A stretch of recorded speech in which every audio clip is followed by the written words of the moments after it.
Começando mais um Giro NBA, e aí meus consagradinhos e minhas consagradinhas, tudo bem com vocês? Espero que sim. No início do vídeo não se esqueça de deixar aquele like, se você quiser também se inscrever no canal, fica à vontade, porque dessa maneira o YouTube entende e compartilha esse vídeo com mais pessoas, para que assim mais pessoas tenham acesso às notícias do melhor basquete do mundo.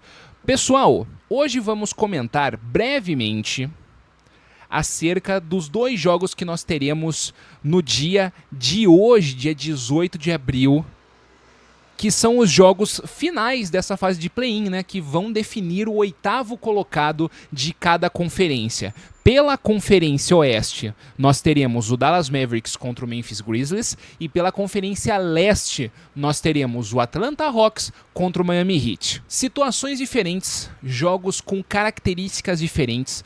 Ah, Vinícius, você vai falar estatisticamente sobre cada equipe? Bem, nesse vídeo não, até porque eu já fiz esse tipo de análise, já quem são os líderes estatísticos de cada uma dessas equipes, como essas equipes elas desempenharam estatisticamente as suas funções e etc. Isso em cada vídeo do play-in que elas jogaram, tá bom? Hoje vai ser só mais um comentário acerca do que eu acredito que vai acontecer nesse próximo jogo. Então a intenção é não fazer um vídeo longo até, para não ficar, de certa maneira, até repetindo certas informações que já foram ditas. Então se você quiser saber esse tipo de análise um pouquinho mais aprofundada sobre estatísticas, etc., fique à vontade então para ver esses vídeos anteriores aonde essas estatísticas foram mencionadas, tá bom, pessoal? Bem, vamos então falar do primeiro jogo que nós vamos ter. A única coisa que eu vou trazer aqui de estatística diferente, estatística até de certa maneira, aqui, beleza, no canto na verdade, né? Bem, primeiramente nós teremos Miami Heat contra Atlanta Hawks, pelo leste.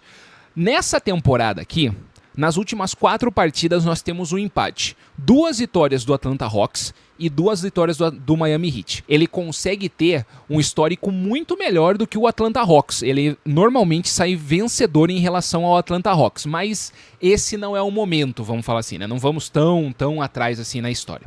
Bem, na minha opinião, é o seguinte, cara. Miami Heat e Atlanta Hawks. Atlanta Hawks ele veio de uma derrota consideravelmente feia para o Orlando Magic.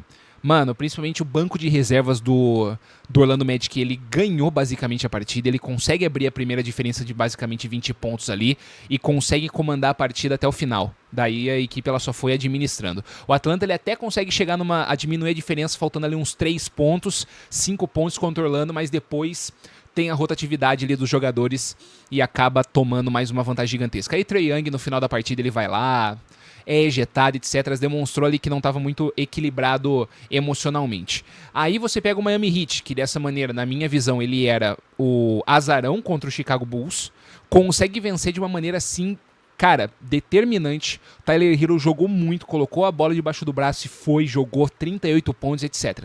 Então nós temos 2 equipes aqui com, acho que, emocionais diferentes. Uma tentando se restabelecer, que é o Atlanta Hawks, pela derrota que teve, tendo em vista que o Atlanta Hawks é um dos melhores ataques da temporada e fez apenas 95 pontos na última partida, sabe? Acho que mexe um pouco com o ânimo da galera.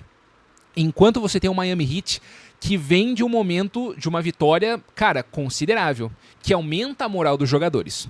Ah, isso por si só define alguma coisa, Vinícius? Não por si só, mas eu acho que influencia bastante. Agora, analisando da seguinte maneira, o que aconteceu no jogo anterior de cada uma dessas equipes que talvez possa dar certo ou não nessa próxima partida é o seguinte: o Miami Heat, se ele jogar talvez de uma mesma maneira que o Orlando Magic jogou, que é ser um pouco mais físico, se impor mais defensivamente, talvez consiga fazer com que o Atlanta Hawks enfrente as mesmas dificuldades que enfrentou contra o Orlando Magic, que foi o caminho que o Orlando Magic ele fez.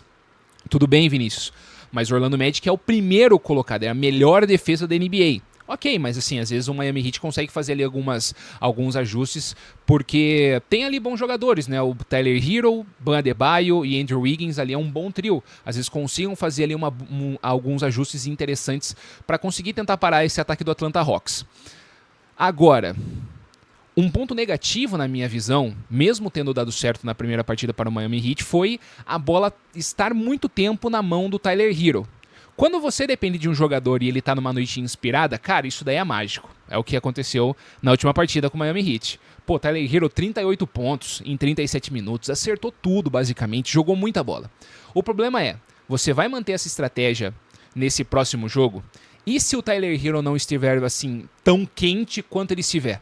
Sabe, quanto ele esteve contra o Chicago Bulls, tá ligado? Se ele produzir uma partida de vezes 38, fazer 25, que é ponto pra caramba, mas ainda assim ele vai produzir menos. Tá entendendo mais ou menos o que eu quero dizer? Não sei se vai ser tão interessante essa linha de utilizar tanto o Tyler Hero dessa maneira contra o Atlanta Hawks, que com certeza vai tentar parar o Tyler Hero de qualquer maneira. É o jogador que eles vão estar olhando ali principalmente. Vão falar assim, cara, se tem um jogador ali do Miami Heat que a gente tem que olhar, é o Tyler Hero. Vamos então nos esforçar em marcar esse cara, você tá entendendo? Então assim, talvez isso possa fazer um pouco o ataque do Miami Heat passar por um certo apuro, vamos falar dessa maneira, né? Ter algumas dificuldades.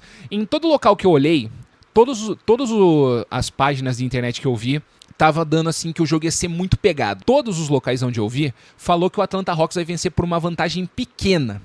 Uma pequena vantagem, o Atlanta Hawks vai levar esse jogo para casa. Vai conseguir ser o 8º colocado do leste, na verdade. Na minha opinião, para ser bem honesto, eu acho que o momento do Miami Heat é melhor. Eu acho que com a vitória eles vêm com uma moral um pouquinho mais elevada e acho que eles têm mais capacidade de vencer o jogo. Eu não sei, e assim, de verdade, do jeito que o Atlanta Hawks ele perdeu pro Orlando Magic, eu não sei se tem tanto essa questão assim de eles vão vir e vai ser um jogo pegado contra o Miami. Eu não sei, cara, de verdade mesmo, eu não sei se eles vão vir com essa vontade toda, pra falar bem a verdade. Do jeito que eles perderam o jogo por Orlando, sabe? Tipo, parece que a moral ela caiu pra caramba enquanto o jogo tava acabando, sabe? Eu acho que vai dar Miami. E aí eu posso estar errado. E se eu estiver errado, obviamente eu vou vir aqui falar que eu errei. Mas eu acho que vai dar Miami. Pode ser até que não seja um jogo tão, assim, uma vantagem tão grande. Mas eu acho que vai dar Miami nesse jogo contra o Atlanta Hawks. É a minha humilde visão, tá? Segundo jogo, Dallas Mavericks e Memphis Grizzlies. Vamos verificar então a mesma coisa. O retrospecto das equipes. E aqui o retrospecto de Memphis, ele fala muito alto, cara. Nas últimas 4 partidas, Memphis Grizzlies ganhou 3, enquanto o Dallas Mavericks ganhou apenas uma, lá em 3 de dezembro de 2024.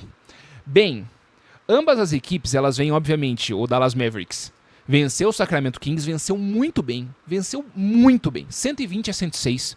Jogaram muito, assim, Anthony Davis jogando muito, Klay Thompson jogando muito, e etc, etc. O Memphis Grizzlies, e aí diferente do Atlanta Hawks, mesmo vindo de derrota, na minha opinião, ele vem com uma moral diferente do time de Atlanta, porque o Memphis ele jogou bem até o final. Infelizmente teve a questão da lesão do Ja Morant. Ele ficou um bom tempo fora, voltou meio baleado, mas ainda assim jogou, sabe? Conseguiu jogar bem. Você tem, por exemplo, o Desmond Bane, que jogou muita bola, foi o cestinha da equipe. Você tem na equipe do Memphis Grizzlies um garrafão muito forte para pegar rebotes, etc. Mesmo que isso não tenha resultado tanto na questão de conversão de pontos, mesmo você tendo ali um Zach Edey e o Jaren Jackson Jr. ali para pegar rebotes, e isso não ter sido convertido com tanta facilidade assim em pontuação, ainda assim é um garrafão muito forte. E vai enfrentar um garrafão também muito forte do Dallas Mavericks, que tem o Anthony Davis, um dos melhores defensores da NBA. E aí vai ser um confronto bem interessante, né? Porque muito provavelmente vai ser ali Zach Edey contra o Anthony Davis, que vai ser um jogo bem pegado, bem físico. Só que, na minha opinião, o Anthony Davis é muito mais técnico, tem muito mais bola, tá ligado? Agora, ali o outro matchup vai ser o PJ Washington contra o Jaren Jackson Jr., que também vai ser interessante. Então vai ser uma briga de garrafão consideravelmente boa, vamos falar dessa maneira assim. A gente vai ter ali uma batalha por rebotes considerável, e aí talvez seja o caminho que as equipes elas têm que correr, pra falar bem a verdade. Quem conseguir aqui ter melhor domínio do garrafão, na minha visão, vai ser quem vai ter a ligeira vantagem nessa partida. Ponto positivo para o Dallas Mavericks é que vem de uma vitória sem ali ter o Kyrie ainda, conseguiu vencer bem, etc. Dominou basicamente de ponta a ponta, foi um baita jogo. Então vem com uma moral muito boa. Entretanto, eu acho que o Memphis Grizzlies tem mais time do que o Dallas Mavericks. Mas um ponto negativo é, o Ja Morant está lesionado. Disse o Ja Morant depois da partida contra o Golden State Warriors que ele vai jogar, independente. Mas é aquela questão, vai jogar baleado, não vai jogar 100%. Mas ter o Ja Morant, mesmo que baleado, então você coloca ali uma restrição de minutagem nele, é melhor do que não ter ele. Vamos falar bem a verdade.